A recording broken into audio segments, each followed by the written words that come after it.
Hello everyone and welcome to a really awesome game that happened last year in November, and it's one of those games that I didn't cover as I was still recovering from my surgery, but luckily today it comes as a suggestion from Dragutin Sačarić, so thank you for that. I really needed one as I was cleaning up the backyard and I was burning some stuff. I really like to burn stuff. So I had nothing prepared for today, so very glad that this one was suggested to me, as I haven't seen it, and it's just an amazing game. So here Magnus Carlsen is playing in a hand and brain session with Norwegian international master Sebastian Mihajlov against a user with the name gmaryan, who could be Grandmaster Arian Tari of Norway, but they kind of think that it isn't, because even though he's very high rated, over 2900, he does have a verified account on Chess24, so maybe it's a training account, maybe not. I don't know. I don't know if maybe already they figured out who it was, but I have no idea. If any of you do share. And it's quite an amazing game. Really a Saturday improver if I've ever seen one. No pieces captured, no pawns captured, just insane stuff. So without further ado, let's check it out and see what this is all about. So here these gentlemen open with e4, and for those of you who maybe don't know what hand and brain is, it's when two players play together.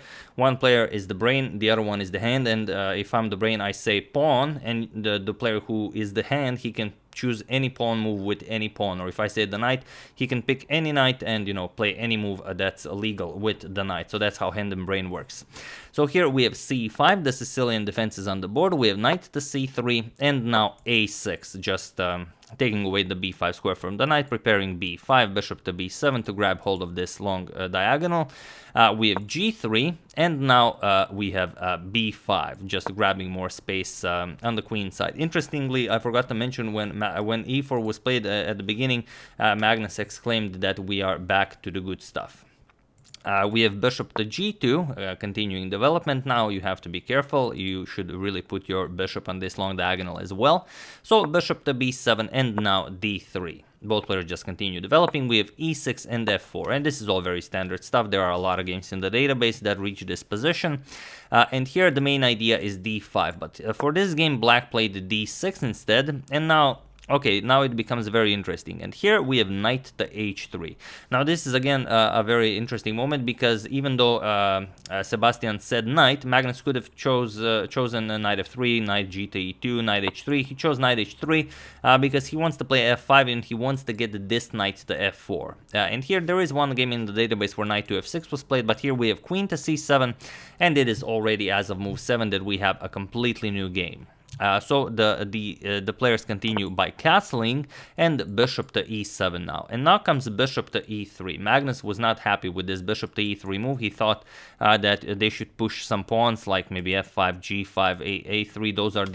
Those are the engine stop recommendations. So Magnus was onto something, but it's a 3-minute blitz game, so it's best just to play whatever comes to mind. So bishop to e3, and now knight to c6. Black continues developing, and immediately f5.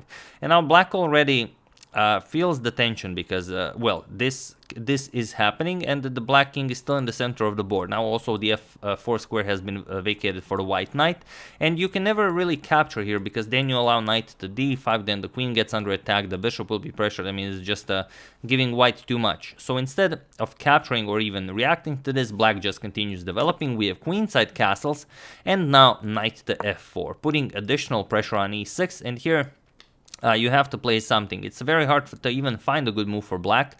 One such move might be bishop to g5, try and paralyze this knight, because if it moves, then the bishop falls with check, and basically if captures, you can then just eliminate the knight on f4, and white will always be better, but at least you will be still playing the game. However, after this knight to f4 move, the players played e5, and now there's big trouble, because well, the d5 square has been vacated, and there's just no coming back from this point. We enter the point of no return. Knight f to d5 was played, attacking the queen, and there's just nothing here. If you move the queen here, for example, that's just knight to b6 check with a nice royal fork. So here instead queen to b8 was played, but this is just terrible. Queen to a5 still kind of allows black to stay in the game, suffering till the end, but with queen to b8 it's just over. So feel free to pause the video, improve everyone's Saturday and win the game for white. It's mate in 2, and basically you just have to reach the position from the thumbnail. So have at it. So for those of you who were able to do it, congratulations on remembering the position from the thumbnail. And for those of you who just want to enjoy the show, or who solved it, then congratulations once again. It's knight b6 with check. And now there is only one move for the black king. Only the c7 square is available. This is also covered by the knight. King to c7 was played, and here knight c to d5. And this is now checkmate, as all of the squares are covered, the knights are defending each other, and that's just it. We've reached the position from the thumbnail, and you have just won this brilliant game along with Magnus and Sebastian. And just for me to show you once again, not in slow motion, we're now going to do quick motion. Check it out. Like, no pawn was captured and no piece was captured. Look at this. It's just a masterpiece. This is a work of art, and everyone should remember this position, and even have it printed out or even framed. Put it somewhere on your wall in the living room, maybe I don't know, on a refrigerator door or something, but it should be remembered. I for one have not seen this game, so I feel a little bit ashamed, but now that I've seen it, my Saturday is definitely improved, and I hope you guys have an improved Saturday as well. So yeah, I mean, it's weird to even think that such a game happened. It could be, I mean, it could all be staged just so people hear about it and for me to show it on the channel. But I don't think they would go that far, just to be featured. But you never know. But yeah, either way, it's a brilliant game. Congratulations to both Magnus and Sebastian for achieving this masterpiece. And yeah, hope you guys enjoyed that one. I mean, it's just out of this world. So yeah, that's the game. I hope you guys enjoyed it. A nice short Saturday video. I would like to thank Mr. Hoodie Guy, BoneCloudChess.com, the Crab Fighter of Royal Road, Jack Gonzalez, and Rene Milo for a contribution to my channel. Thank you a lot. I really appreciate it. As usual, you can check 2 of my previous videos here. Thank you all for watching, and I will see you soon, continuing the coverage of the Morphy saga, checking up on your wonderful suggestions, and whatever else happens in the chess world. So thank you all. I will see you soon, and have an excellent rest of your weekend.